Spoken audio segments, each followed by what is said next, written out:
First of all, just I want to say it's a real pleasure to be back in Belfast and to be associated with New Script for Mental Health, because I think what's happening here in Belfast in the north with New Script, with the way in which that campaign is going, which is about trying to seek a different way of thinking about mental health and engaging with mental health, and a different way of finding solutions, is an inspiration. I don't know of another organisation like it, certainly in Ireland or even internationally. There's lots of different organisations around mental health, but the specific campaign that's at the heart of what's going on here, I think, is inspirational. So for me, it's no difficulty at all when I'm asked to come to Belfast. I'm always happy to come up. And Joan, my wife, is here as well, and we've our youngest son, our wayward son, is started working as a doctor, which is a big surprise to all of us. He's in the Ulster Hospital at the moment, and next year he's going to be moving over to West Belfast to the Royal Vic, and he's going to be doing some general practice training and stuff like that around here. So for us, it's an added pleasure to come to Belfast because we can spend a bit of time with Timmy. To answer your question, Feargal, when I was in school, I had no idea of being a doctor whatsoever. I was interested in art. That was what rang my bell when I was a teenager. And I wasn't very good at art, but I loved the whole idea of art. And I had some night classes in the art school in Cork, and the guy there who was kind of teaching was trying to get me ready to put forward a portfolio and stuff like that. And I just knew I hadn't got the talent to do that.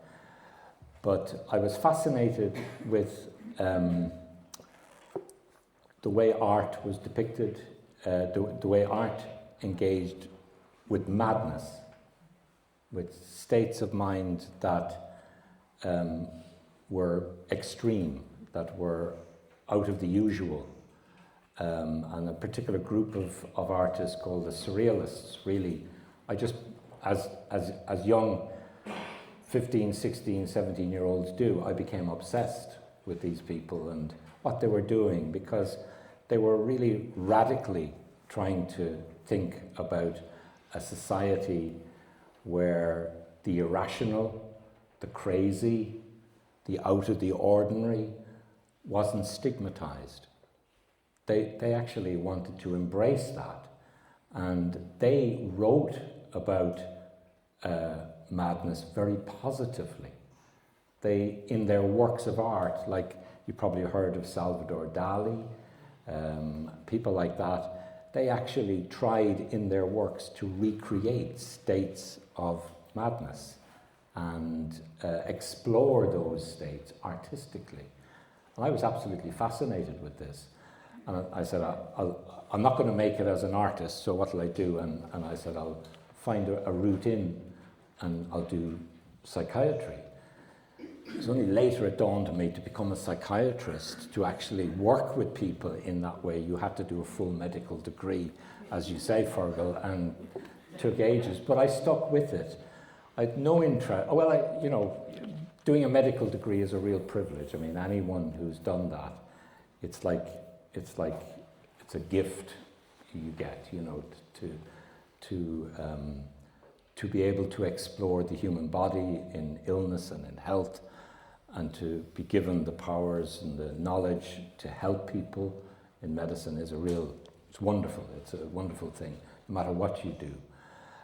But I knew I just wanted to go into psychiatry. So I hit psychiatry as a young doctor in Cork in 1983.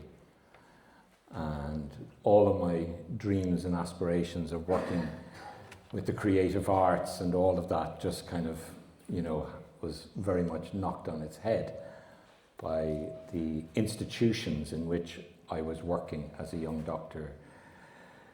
The old asylum in Cork was still open, Our Lady's Asylum, had thousands of people up there. But even aside from that, in the more modern units, it was kind of quite depressing, to be honest with you. But I stuck with it, and I got my degrees and passed and all the rest of it. And as you said, I studied philosophy at the same time. And after about 5 years, after I'd qualified as a psychiatrist, I'd also kind of qualified, if you like, as a philosopher. I'd done my degrees, and I decided I can't go on with this work anymore. The contradictions of working within the mental health system, between trying to care for people but at the same time controlling people, those contradictions I couldn't handle, and I decided to leave and quit and that. And then I saw a little job advertised in the British Medical Journal. They were looking for psychiatrists to work with victims of torture in Uganda, which was about the maddest thing I'd ever kind of come across. But I responded, and I connected then with an organization called the Medical Foundation for the Care of Victims of Torture. They're now called Freedom from Torture. They're a big organization now based in London, but they have branches around the UK. At that time, they were tiny. It was a very small organization. And I met Joan, my wife. We were recruited and sent off to Uganda in probably the maddest project that was ever dreamed up by human beings. We found ourselves in the middle of a war zone, and the whole of Ugandan society had been traumatized in the war. Everywhere we went, like, people just said, "What are you doing here?" It's kind of this kind of thing. Are you going to do psychotherapy with people when they're, bodies in the streets and stuff like that? But we stuck it out, and we spent 3 years there, and I can honestly say I learned more from that about healing and about community, and most importantly, about the limitations of the education that I'd been given in a Western way of thinking, because it just didn't fit with what was happening in that community. And Joan and I, one of our first conversations when we got there is, we could do a lot of harm here. We could do a lot of harm. We were white doctors in a very poor African context, where we were going to be seen to be bringing some great stuff from London, and we knew this stuff was completely inappropriate. And I can remember thinking, as a psychiatrist trained in psychotherapy and that, what do I have to teach African people about talking to each other? Everywhere you went in Uganda, people were talking. You'd go to the markets in the evening, they were talking about everything. And the idea that somehow we had some magical way of talking that we call psychotherapy, that this was going to be of great use to people there, just seemed completely wrong. So it's a long answer to your story, to your question, but my entry into this stuff was a kind of sideways entry, and I suppose what I feel I got from training in philosophy, and also from the experience of working in Uganda, very early on in my career, I learned this stuff I'd been trained in. Yeah, I know it. I've passed all the exams. I've been trained as a psychiatrist, trained as a therapist, whatever. But I learned how to put my head outside of that box, so to speak, and to be able to think critically about that. So I learned my psychiatry almost from the outside. I never feel as though I think in the way that usually psychiatry thinks, if that makes any sense. So I think that's a long answer, I know, but it's kind of an explanation of how I ended up in this. doing the stuff that I do. Can everybody hear me if I just talk like this? Because you hold on that part. You hold on that. You hold on that. It's a conversation. Because it just means I don't want to keep putting it off. No, because Pat, I was actually, now you answered a lot of the question, but I suppose this follows through what Pauline was saying in her introduction, this idea that we're thinking through about returning to roots and returning to what we already always kind of known. And that idea of the limits of Western psychiatry, or this colonial view, you know what I mean, that we are the experts and we're coming to teach the poor African people how to fix themselves, or how we're going to fix them because we know. So I just think that brings us to the conversation that we also talked about previously, about critical thinking and about how the philosophy or the learning about the world in a deeper, more structural way could actually allow you to challenge that idea that this expertise from without actually could dehumanize rather than support. Absolutely. I think I've come to learn that.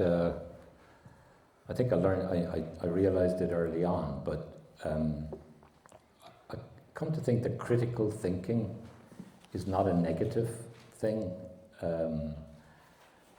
Critical thinking, like philosophy, is basically asking questions. It's not, and when you get an answer, or you think you have an answer, you go on to another question. That's what philosophers do. They just interrogate things and think about things and think about what the assumptions are between things that we sometimes take for granted, or we take as, oh, this is clearly the case. Well, philosophers will ask, well, maybe it's not. Maybe there's another way of looking at things. So when you train in that, you train to think critically. And to me, that's a very positive thing. And most importantly,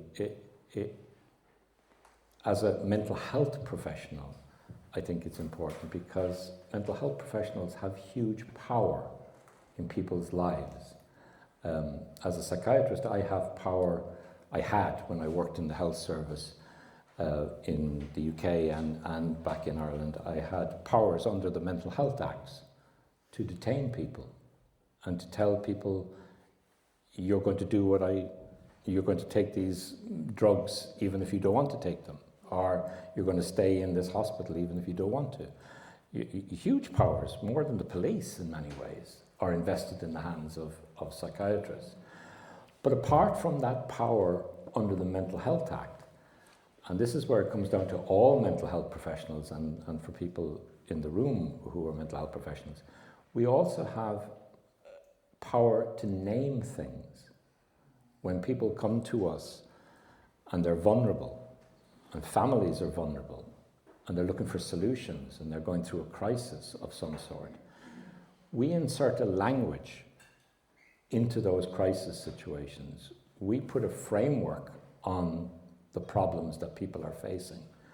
And yes, sometimes people clutch onto that, and it gives them a scaffolding through, from which they can move on maybe and get a handle on things and feel I've got an answer to something. But we, as the professionals in this situation, I believe that there's an onus on us, a responsibility on us, to interrogate that language and what those assumptions are. So when I use a word like schizophrenia, for example, and lob that into a family, that's going to change all of the things that happen in that family, not just for the individual who's got the label, but for the family members around as well. It has big implications about how the problem is seen, how that family is going to organize itself now, what the future holds for them. And I think I came to, when I was working as a clinical psychiatrist in the service down in West Cork, I came to a point where I stopped using diagnoses like that unless there was some particular reason to do that. Now, diagnosis can be very important for people because even under the social welfare system, people need a diagnosis. For all sorts, there are all sorts of situations where a diagnosis is demanded from the person and from me as a doctor in that situation. But my practice became to have a very open and frank conversation with the person and their family about, look, what diagnosis will we use, what will fit. Don't take this as some kind of absolute truth in your life. This is something that we have to use now, but we can put aside. There's no like test I can do. There isn't in any area of psychiatry. There is no test that I can do to say, like you would with diabetes, for example, or with most other physical illnesses. You can do a blood test or an X-ray or a scan of some sort, and you say, yeah, that's what is telling me this is the diagnosis. It's not like that in mental health. It's the diagnosis is put together basically by committees in America or in London or somewhere, and people change these diagnostic frameworks every few years. And really, they can be useful, they can be helpful, but I also think we need to use them kind of lightly. And that's what I mean by critical thinking. I think critical thinking allows you as a professional not to stop working, but to work in a way where you have questions about the things, the knowledge that you're using. Not that you ditch that knowledge and you say, oh no, it's all useless, but that you realize that knowledge is constructed. You know, it's not the truth, God-given truth. You know, it's something that doctors have come up with for good reasons and bad. So I think what critical thinking allows you to do is to stand back from just the idea that these are a set of facts and that your job is to just apply these set of facts to the person in front of you. And it's to engage differently. And one of the big inspirations for me in terms of that idea of a critical practice is the work of the educationalist Paulo Freire, a Brazilian educationalist. I know you're familiar with his work, Feargal, because you talk about it in your book. And Freire was very critical of the dominant educational system around the world, which he called a banking system of education, where the idea seems to be that the teacher crams as many facts as they can into the head of the poor student, and later on the student pulls out those facts when they're in an exam or in some other situation where they need them, much as you cram the bank with your money and you go along and you make a withdrawal later on. And Freire said that's what we do in educational systems now. What he introduced, the term he used was critical pedagogy. Pedagogy is just another word for education, basically. So it was like a critical education process. And in his book, Pedagogy of the Oppressed, he talked about the teacher working with the students to interrogate the reality around them, to interrogate the facts that they were given. And he was writing in the 1970s and 80s in Brazil, where there was a brutal dictatorship. And he was working largely with poor communities, marginalized communities, to get them to help them interrogate what they were being told about the political situation that they lived in at that time. And to have students who emerged from education not just accepting what they were being told, but prepared to critique and question and doubt and come up with other ways of thinking. So critical thinking, for me, comes from philosophy, but it also comes from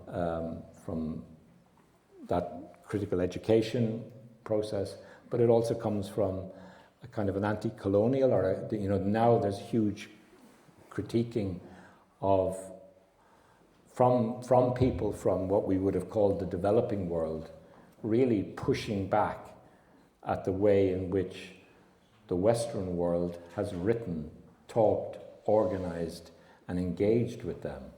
And there's a huge movement of what we call decolonization, which is challenging all of those assumptions and ways of thinking. And I think that's very inspirational as well, and we can talk more about that. Thanks very much, Pat. Does anybody want to ask Susie to put her phone on silent? Oh, sorry. Okay, Pat, for me, so we'll definitely come back. I definitely want to come back to that question of decolonisation because it fits with the mission of the festival and what we're trying to do here. I wanted just to ask you for a second because I know you have a deep understanding of this history. I know you've been at loggerheads with big pharma, and you would be very critical of big pharma. I'm wondering, could you share some of that history with us, just briefly, about the idea of how your profession became completely compromised, and this idea of the medicalisation, and you talked before about moving from the biopsychosocial to the bio, and how that actually happened. And just to give us a bit of background, because obviously there's huge vested interests within your own profession, and obviously it links clearly with our economic system. Thanks, Feargal. Yeah, now you've got me going. I remember the first day I took up my job when I was appointed as clinical director of the service down in West Cork in 2004. It would have been 2004. And I turned up on the first day, just kind of find my office and say hello to people and whatever. And I came into the kind of lobby. There's a small hospital in Bantry, and there's a kind of reception area. And there were two guys in suits waiting for me. And I knew straight away who they were. And they'd been waiting there for a while, and they were both drug reps from drug companies. They knew I was the new clinical director taking up my job. I won't go into detail, but they had a very close relationship with the previous clinical director. And there's a very famous restaurant down in West Cork, just outside Bantry, called Blair's Cove, which is the most expensive restaurant in West Cork. And under the previous regime, it was a regular monthly occasion that one of the drug reps would take all the doctors and some of the senior nurses, not all of them, but some of them got invited along for a full, all paid meal at Blair's Cove, And I remember, I was trying to be polite to the guys. I said, look, I get my information from my own reading. I don't need any information from you guys and whatever. One of them was wanting to bring me to New York to the American Psychiatric Association annual general meeting, which is something to behold. I've been there. It's like a celebration of pharma on a grand scale. They fly doctors in from all around the world, sometimes business class. They'll fly them all in to the APA, to the American Psychiatric Association. He wanted to take me to this. I said, for what? And the other guy wanted to bring me to a conference in Geneva or somewhere, So it's like, it was very real. And I basically said, look, I'm not going to see you guys. They kept turning up, but it's just like, as I say, you don't want to be rude, but and I remember when one of the guys, they started then trying to get in and seeing other doctors, and they'd still turn up at the hospital. I didn't have the authority to say, you can't come through the front door. I didn't have the authority to tell the other doctors, the other consultants, that they shouldn't see them, etc. But I tried to make it very clear that I wasn't going to see them. I discouraged the junior doctors from seeing them and that. But they continued to come, and I can remember when one of them was, about 10 years later, one of them was retiring, and he came up to me and said, Dr. Bracken, can I have a quick word with you? He said, I really respect what you did. He said, I hate this job. And he said, I'm going around arse-licking doctors. And I said, I really respect you, And the reality is that, the way in which my profession has gone, when I trained in the early 1980s, pharma wasn't big. They didn't have big bucks to be made out of psychiatry. The drugs, they were very basic at the time. There wasn't a lot of money to be made from them. Yes, they would do their best to get doctors to prescribe. They'd give us pens and notebooks and all that kind of stuff. But it wasn't on a big scale. Prozac was the one that changed everything for pharma. When the drug is actually called fluoxetine, the brand name was Prozac, that was introduced as a new type of antidepressant drug. Now we all know at this stage it doesn't do anything different than any of the other ones, probably doesn't do anything positive, certainly causes a lot of difficulties for people. But Prozac was their bingo moment. They got Prozac on the front page of Newsweek magazine twice. That was some achievement. You know, a picture of a tablet on the front of Newsweek magazine. It was, and they realized, and they spent billions, literally billions, on promoting the idea that depression, states of sadness, states of anxiety could be dealt with effectively through a pill, through an SSRI drug like fluoxetine. To me, that I then started to see my whole profession changing. When I was training in the early 1980s, if you wanted to be a professor of psychiatry in the United States, you had to have a training in psychoanalysis. Psychoanalysis was the big thing in the States, right through the 1960s, 70s, up to the 80s. Like all the professors were trained psychoanalysts. In other words, that was the currency, that was the thing that you did to become a senior doctor. Within 5 to 10 years, that had changed completely. Psychoanalysis was out, and biological psychiatry was in, big time.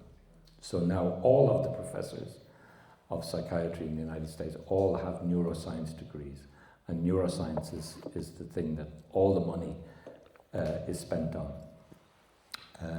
There's a famous story in the literature. A Canadian psychiatrist, a very well-known psychiatrist, Lawrence Kermair. He's a professor of anthropology, which is the study of culture, and psychiatry at McGill University.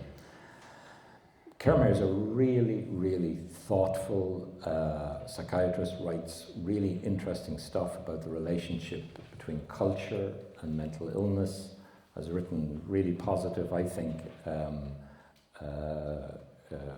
books and articles over the years. And he tells a story,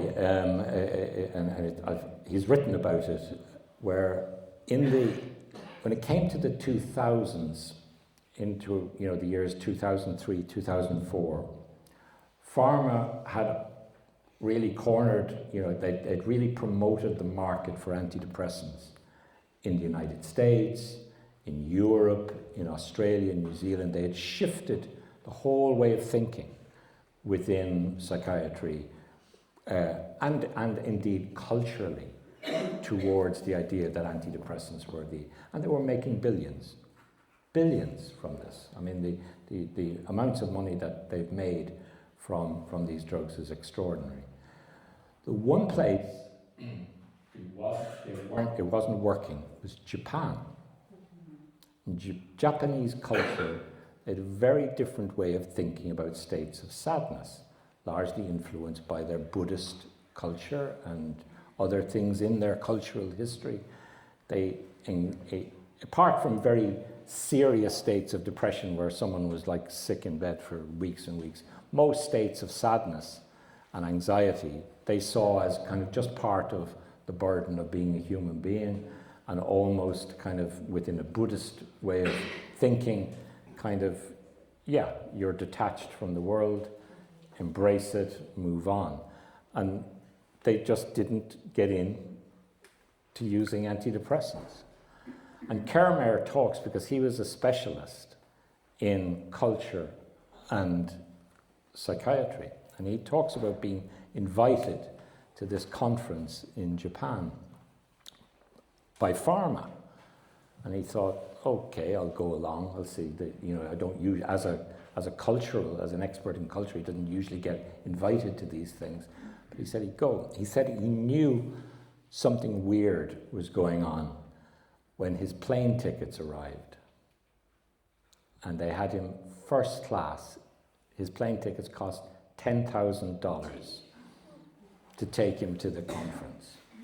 He was giving a paper, at this conference. He said, I knew something was up. And he said, he arrived at the hotel, and he said he has never seen anything like it. He was met by a whole group of people who did all the signing in. He was in a suite. He said it was like luxury beyond. I mean, he was doing okay. He's a professor of psychiatry. He's not without a few bob. He said this was wealth and luxury beyond anything I'd kind of seen before. And what that conference was about, and they brought in people like him from all around the world, and he said they wanted their knowledge on how to change Japanese culture so that they would use antidepressants, that they would shift from a way of thinking about depression from a cultural, semi-religious kind of way of encountering such states to a medical one. And they did it. They did it because sales of antidepressants started to go up in Japan, but they knew they had to change the ordinary people's way of thinking about it. That's the kind of people you're talking about. So I've seen the pharmaceutical industry, however they present themselves as we're there doing research on illness for the good of humanity, trying to treat illness or whatever. To me, it's nonsense, particularly in this area. I've seen their tactics, what they've done, and their level of corruption is just staggering. And I've seen my profession, psychiatry, in my lifetime being shifted to suit their marketing needs. And it's quite remarkable. So, yeah. Well, Pat, that brings us to a question just on that, because obviously this has been a conversation that the New Script campaign has pioneered, this idea of the over-medicalisation of emotional distress, as Sarah had mentioned earlier on. So obviously, and I think you spoke about this before, as a medical doctor, you have prescribed drugs to people and you think there's a place for it, but it's the overt dependence on this over-medicalisation model and the diagnosis model that you're critical of. I'm just wondering, could you just take us through that? Yeah. No, and I think it's very important for good to say I'm not anti-drugs. I'm a doctor. I prescribe. I prescribe, and I see the benefits of drugs. And when someone's in a state of mind where they're in a crisis, when they can't sleep, when they're agitated, psychiatric medication can be life-saving. I don't think there's any question about that. What I'm really worried about is what I would call over-prescribing for ordinary states of sadness, anxiety that we all go through, and that with support and with help and with guidance and maybe counselling or therapy or other activities, and we can talk about that, and like the inspirational work that's going on here in community groups, bringing people together to feel a little bit more empowered so that you become a bit more resilient when life throws shit at you, because it does. It'll throw it at all of us. And sometimes whether you feel you go down with that and you feel ill, or whether you can move on, depends on how resilient you feel. And that resilience comes not just from ourselves, but from our communities, from our connections with other people, from our ability to make sense of things. Lots of different things help us to get through things. If we're feeling disempowered, if we're marginalized, all of those kind of things can make us feel disempowered. And I think people are then vulnerable to a medicalizing message because you've got nothing else. And that's where I think it's problematic that medication is inserted into people's lives at those points. So I think that I'm not anti-medication, but I do think that we, like I talked before about diagnosis, I'm not against diagnosis. I think we have to use that. We have to, use those concepts. I think also with drugs, I'm not against them, but we have to use them in a kind of critical way, to be very open about the side effects of all the drugs, because psychiatric drugs, all of them, have lots of side effects. People aren't affected badly by them, but lots of people are. And I think we have to be very open, very, very explicit about, the downsides of the drugs, as well as the kind of positive things that you might expect from taking them. And I think we have to be very careful about withdrawing people too quickly from them. And that might sound kind of, ironic, but that's what happens very often, is that particularly with antidepressants, I think people are put on these drugs, they stay on them, they get a repeat prescription, and after a few months your body gets used to that, your brain gets used to that. And if you stop them suddenly, you will feel, or a lot of people at least, will feel pretty unwell.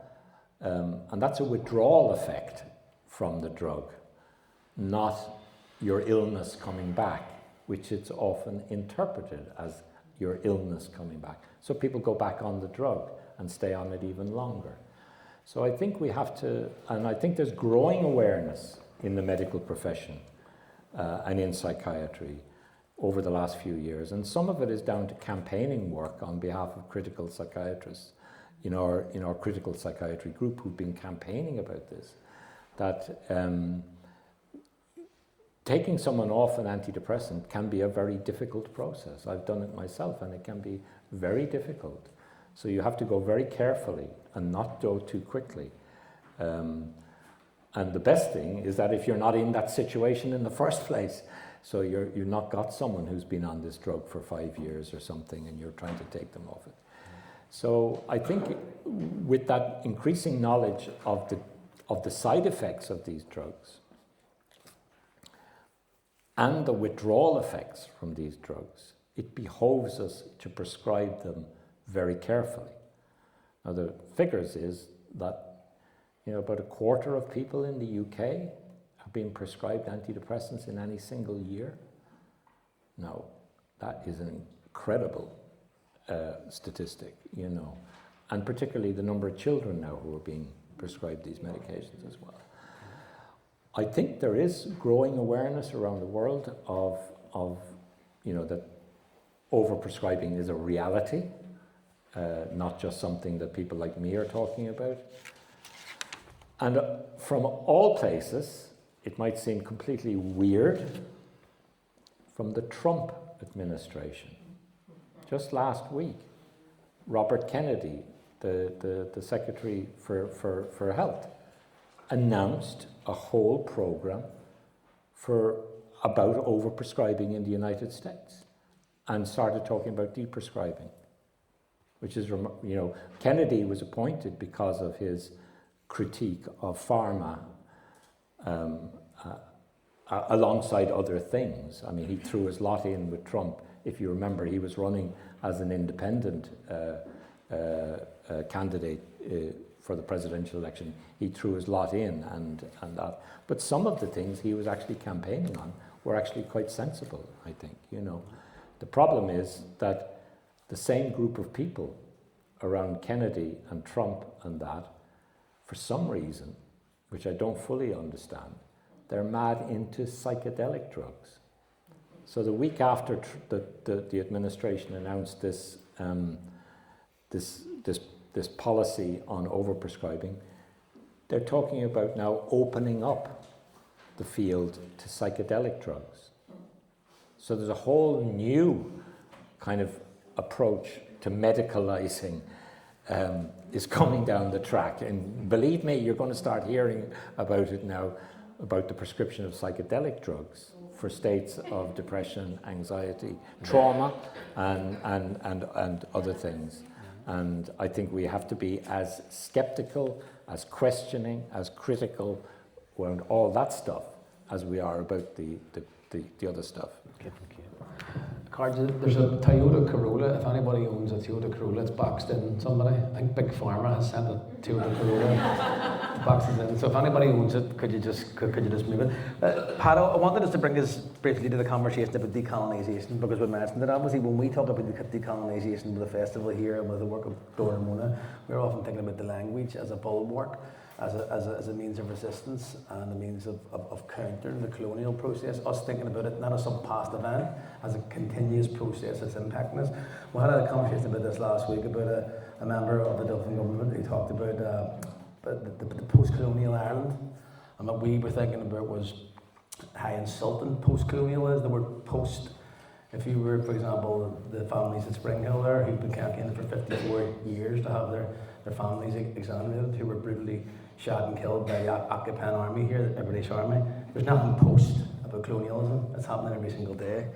And I know that you spent time working in Bradford and in New Zealand with the Asian community and with the Maori people, and I thought, in a sense, you spoke about how you could see how psychiatry, psychology, and all and psychotherapy could be decolonised, and there was lessons to be learned if you could park your expertise for a second. So I was wondering, could you just speak to that? Yeah, I mean, I think that there is I spoke already about John and me arriving in Uganda in 1987, sent out from London to treat people who had been tortured and raped, on a very, very kind of flimsy, kind of ill thought out project that we started to believe early on could do a lot of harm. And we, in fact, we didn't. They wanted us to set up a centre which would have been based on Western ideas, Western counselling and that. And we kind of just said, this isn't going to work, and we didn't. You know, we did other things, but we didn't set up a centre. Because at that, like, if you think the concepts that were at the centre of psychiatry around trauma at that time, is the central concept was the notion of post-traumatic stress disorder. And that diagnosis located suffering inside the head of an individual person. It was a diagnosis that was created by American psychologists and psychiatrists in the aftermath of the Vietnam War. It was very much an American solution to the problems that they were seeing with soldiers coming back from Vietnam who were really messed up. And there wasn't a diagnosis within the psychiatric diagnostic system. So PTSD, that diagnosis, was only developed in 1980. It was first introduced in 1980. And it was a very much, it saw trauma as something that happened inside the head of an individual person. It saw therapy as you sitting down with that person in a room somewhere and going over the trauma so that they could process it. It was a very individualized, it was based on a whole set of assumptions about the way the mind works that come from American psychology. And it just did not fit with what we saw in Uganda. So our first engagement, if you like, with that colonial knowledge and the problems it could cause were in that context way back in the 1980s. And I remember reading a Mozambican psychologist who talked about training in Germany as a psychiatrist and as a psychotherapist, and going back, and he started treating people individually in a room to do psychotherapy with them. And he said it was a disaster, because what you did with that is that you cut that individual off from their family. You were doing something outside of the community to deal with the suffering that the whole community had gone through. You were doing that on an individualized basis. And he said the people were getting worse. The people I was treating were getting worse with that. And that was what we were trying to avoid. When I went to New Zealand, I worked with Diana Kapua and her husband Mark Kapua. And Diana, they're both Maori.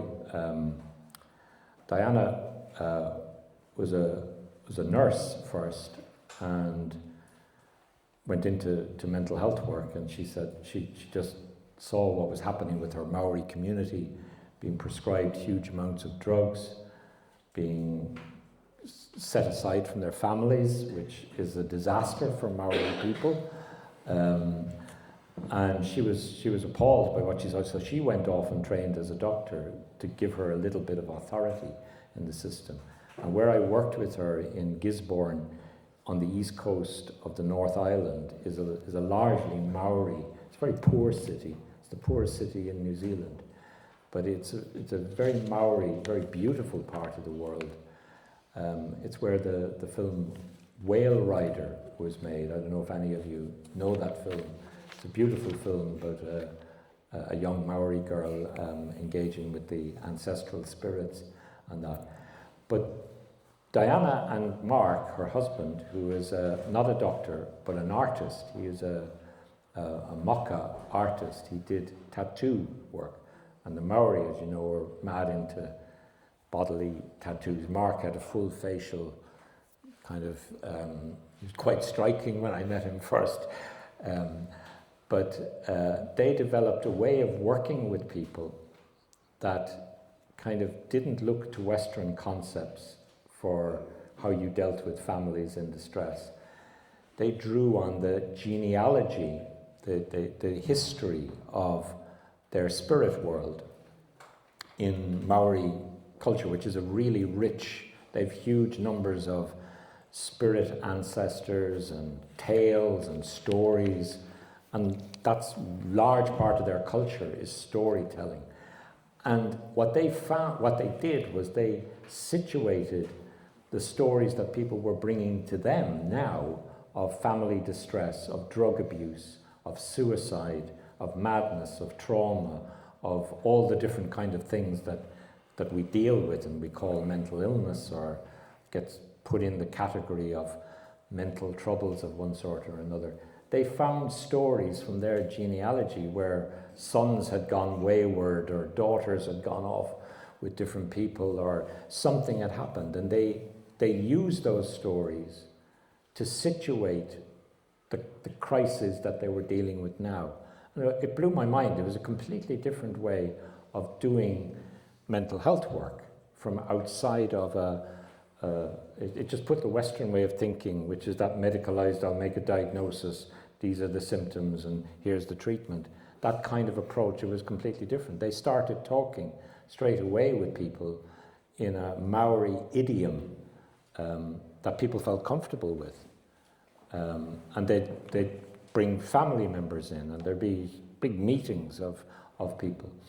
And of course, when I came along, my critical psychiatry, it was like a marriage made in heaven, you know. It was just like they kind of took to me as I took to them, I think, and we got on very well, and we wrote about what they were doing because I had those skills, if you like, that I could write academic papers. They didn't have that, so we published a paper that's become quite well known about, it's called Mahi Aatua, which in Maori it means the work of the gods, and that was the approach that they developed. So to me it was like a huge learning that actually there are ways of healing, there are ways of thinking about distress, there are ways of thinking about the things that life throws at us, that our communities have, that are there in our histories, that are there kind of, that we need to excavate and bring to the fore and start using in the way we talk about things. So we don't always talk about depression and anxiety, and they're not too far away. When we were on the Zoom chat the other day, I was talking about my mother growing up in Cork. She was born in the late 1920s and lived through the war years and had 6 children. Lots of ups and downs. Her own family lived in poverty for quite a while, and life wasn't easy for her. But she never would have talked about being depressed. And the idea of going to a psychiatrist or to a therapist, she went to St. Anthony. She had a path carved out between our house and St. Francis's Church in the centre of town, where there was a special altar to St. Anthony. And I don't know what it's like up here, but if you go to Cork, St. Anthony is the saint that does it, and you'll see people in there, and not just kind of people from my mother's generation, but young people as well. And there's a power to prayer. It can be individual, it can be communal, that is about, in the end, dealing with sadness and trauma and breakups and relationship difficulties. Now, I've lost my faith. I'm no longer a Catholic. I fell out with the church a long time ago. But I do think that there is in our spirituality, in our history, like things like prayer, things like ritual, things like the ideas that we have from our own stories and hearing out in the garden, from Pauline about there's a wealth there that I think we can use in a positive way to create a different language, around distress, around family struggles, that we don't always turn quickly to this medicalized discourse, which leads only one way, to a doctor's surgery, a diagnosis and a drug. And I think before we get into that, I'm a doctor, so I'm not at all, I would repeat, anti, going to doctors or whatever. But I do think, given the level of prescribing of antidepressants, given the level of diagnosis that we have now, I do think and it's not just here, I think it's all around the world, I do think as communities we need to pull back and be a bit more creative in our way of talking and thinking and where we go for solutions. Gorma, I want to just bring this myself.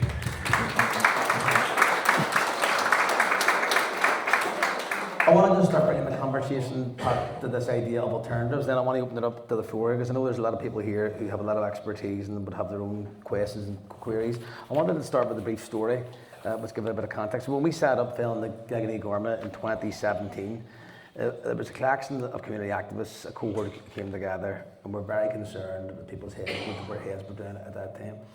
Around that time, bringing us into 2018, the Detail came out with this big research report saying that between 1998 and 2018, over 4,000 people had taken their own lives in the north of Ireland, which was 500 more than had been killed from 69 to 88 in the military conflict.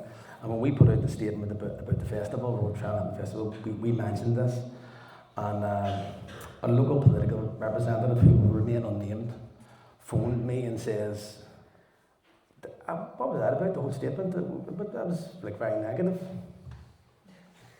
Okay, we were going, well, the peace process has been brilliant. There's loads of great progress has been made. I think there was a bit of a negative stint on it, and immediately that brought me to the work of Frantz Fanon, who talked about the new nationalist bourgeoisie who would send the wretched right back to their caves, and you wouldn't be allowed to tell the truth. The truth would be something to be avoided. And when we thought about naming the festival, we didn't say, right, well, we'll have a festival to combat depression, anxiety, and PTSD and trauma, because nobody would fucking want to go to it.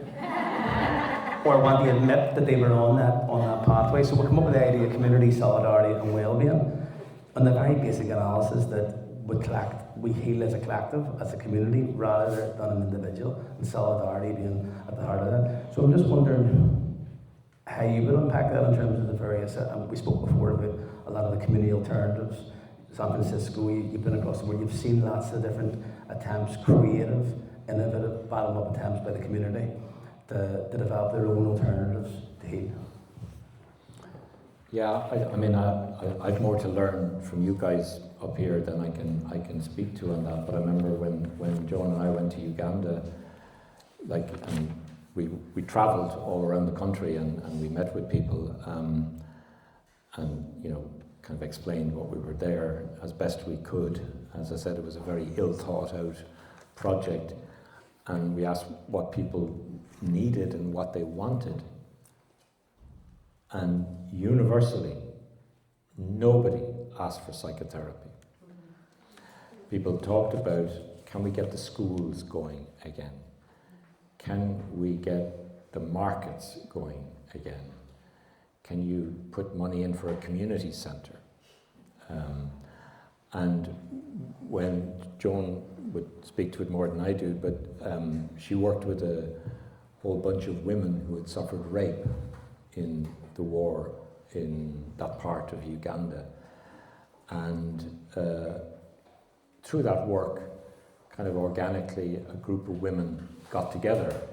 And I can remember going back to the country to see how they were getting on a few years later. And they were a very active group of women. But they turned themselves into a cultural group and a kind of an economic group. So they got together and they had a kind of a play that had dance and telling the story of the war. And they'd also got a little economic rotating fund where they would kind of put some money in each month, and when there was enough, they'd buy someone some livestock. They'd have enough money to buy one of the women a pig or whatever it was. And it struck me like that really their solutions to horrible trauma, whatever way you wanted to talk about it, was through, one, getting an economy going so that people had work and they weren't poor and they weren't, you know what I mean, the basics in life. And then culturally to express themselves in a way that we hadn't dreamed up or whatever, but they came up with. And it was a very different kind of notion of healing than I think, would have been coming from a traditional NGO. And I think that's what we have to think about is like, we use the word trauma as though there's some kind of universal kind of thing that is a trauma that's triggered something in our brains that we need to fix somehow. And I've become a bit wary of using that whole language of trauma because I think it leads us again down a particular pathway. I think we need to kind of try and pull back a bit from that, just as, and yes, the figures around suicide and that are stark. Yes, there are real issues facing people, but the figures on suicide are here in the north of Ireland are mirrored. I mentioned the Vietnam War. In the years after the Vietnam War, more American veterans killed themselves than were killed in the actual fighting in Vietnam. We know all these figures because the Americans spend a lot of time on them. We don't know what the figures from the Vietnamese are like, which I think would be a very interesting story because they fought a war of liberation, which had a very different meaning and a very different context, and it would be very interesting. But there isn't that literature, at least it's not in an English-speaking, accessible in the English-speaking literature. But so I'm not sure how to respond, Feargal, but I think in terms of post-colonial or anti-colonial community organisation, I think what's happening here in West Belfast is remarkable. I think what's happened with the language here is just incredible. And in some ways it mirrors what Maori have done in New Zealand in terms of bringing their language and insisting that it is used in the state, how the state talks about them and how Maori language now is very, very established, whereas 20 years ago it was like really down crushed. So what's happening there was also inspirational to me, going there and meeting people who didn't have a lot of resources, but they had a pride in where they were coming from, and they had a communal sense of confidence when they got together that was quite remarkable. And they were coming up with real alternative ways of looking at all the problems that they faced, and they faced loads of problems, suicide being one of them. But they weren't just looking for more clinics, more doctors, more hospitals or whatever. It was taking that discussion in a very different direction. Well, that brings me, Pat, to my last question, and I'll open it up here. I went to the event, the brilliant event that Newscript organised in the Mac there last year, and you said something that really struck me, and it really resonated with the audience, because I hadn't heard it said before. When you were talking about mental health, what you were saying, you challenged the idea that what we needed was more resources and more funding for medical health services. You said that would be a disaster. I've heard anybody saying that. I've heard activists saying it, but someone of your standing and your expertise and your experience and your background, to say that more funding, that more resources for mental health services would be a disaster, and what we needed to do was explore alternatives. So I'm wondering, could you just explain that? Yeah, I think the context for that comment was when I turn on the radio or I look at the telly and I see politicians talking about mental health, and they do because they feel they have to. It's an issue, it's there, so they have to address it. And constantly, I'm not sure in the north, I see the media more in the south, it's constantly about what's the funding for mental health services. It's a funding, it's we got to spend more. And that's what the minister, whenever she's on, she's always challenged. You said you'd have such and such going to mental health, you're not. The opposition parties, it's fixated on this idea that the answer to things is more money. And associated with that, more staff, more professionals. There aren't enough doctors, there aren't enough nurses, there aren't enough therapists or whatever, there aren't enough clinics, and it's a constant refrain.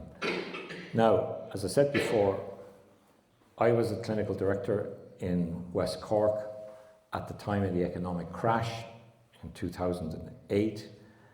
I fought tooth and nail for resources to keep our service going, because they wanted the people in the city, that in the HSE, the Health Service Executive in the South, they wanted to close our service. That was, I was going to meetings because the economic crash when it happened down south was a disaster, and public funding was being withdrawn from all sorts of areas. And in the health service, it was like that. So I speak from a position where I know how important resources are, and I know how important having staff was, and I've fought for that.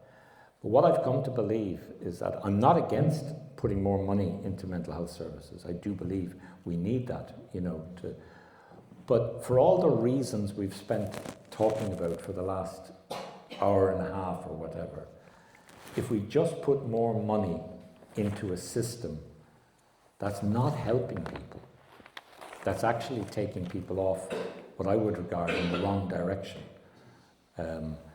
I think we will make things worse. If we only recruit people and train them to do all the things that people are doing at the moment, we won't address the problems that are there. So I think before we have a conversation or a campaign about more resources, we need a campaign like New Scripts to change, to interrogate the assumptions about what we're going to spend the blooming money on.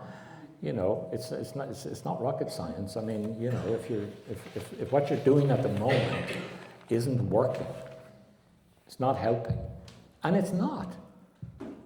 We've filled half the planet with antidepressants and other drugs. Now, if they were really helping people, if all the diagnoses we've been giving to people, then the numbers of people on getting disability benefits for mental health conditions should be going down. It's logical. It's not, it's going up. If that was happening in cancer services, there'd be an outcry. What the hell? We're giving all these people treatments and yet they're getting worse. We'd say, stop it, hang on a second. It would be the same in cardiovascular medicine. You know, if all the antihypertensive drugs we're all taking and statins, if the mortality rate was going up, if people were getting worse, if there was evidence, statistical evidence that people were having more heart attacks, dying more often, we'd say, stop, hang on a second. And yet in mental health, the figures are all the time getting worse. The mortality rate for people with serious mental health conditions is getting worse. It's getting worse. There's a 20-year gap between people who have a diagnosis of an illness like schizophrenia or bipolar disorder compared to the rest of the population. They die 20 years younger. And that's not changing, that's getting worse. So, like, you know, we need a different conversation. We need to stop, you know, and think about what we're spending our money on, what kind of people we should be training, what kind of services we should be setting up, where we should be spending our money. Things like getting a garden going here, where women come together, where other groups come together, support one another, so they feel more resilient. They don't feel they have to go to a GP to get a drug. Those are the solutions. And that's where investment should be going into things like that. That's only one example, you know. There's loads. I mean, human beings are creative, and we can find different ways when we come together of thinking about how to deal with states of sadness, of anxiety, and support one another. We can do that. I think the biomedicalized way of thinking gets in the way, stops us thinking like more creatively. And I think that's where we need to go. Bill, what's the word upon the friendship?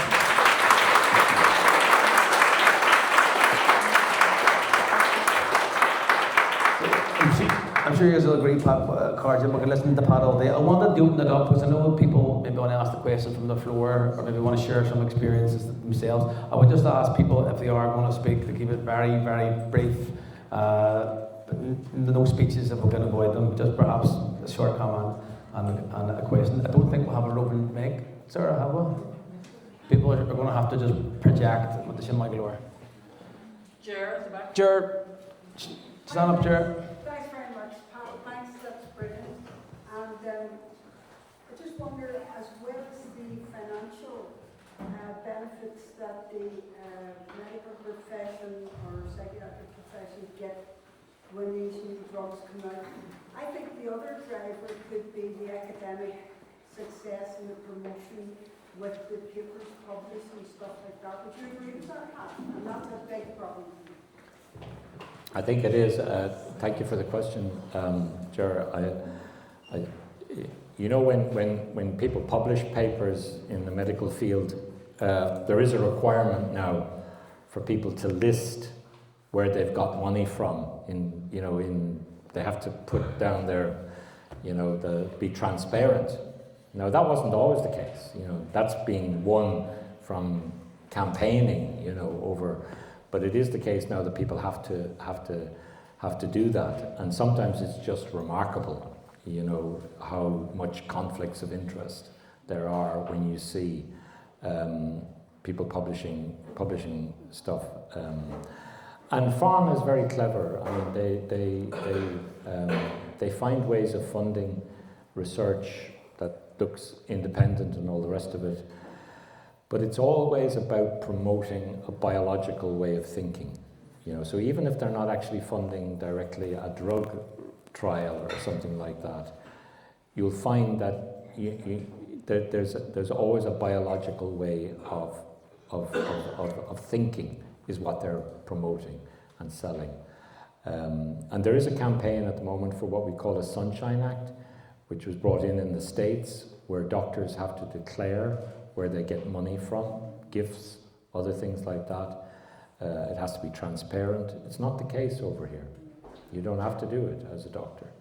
And I think that's something that's worth campaigning for, Danielle, anybody else? Can I just Go ahead, yes please. It's not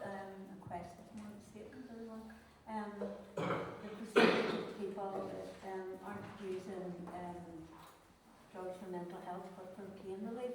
Yeah. They're addictive. You know, I don't know what the statistics would be around that, but I'd imagine it'd be quite high. Yeah. And the lack of information when you're given pain relief on a personal basis, I became addicted to K-Pack without realising it was addictive. Yeah. I was given them after surgery, and it worked, it was brilliant, took Yeah. the pain away, but after a few weeks I thought, I'm not in pain anymore, not take them.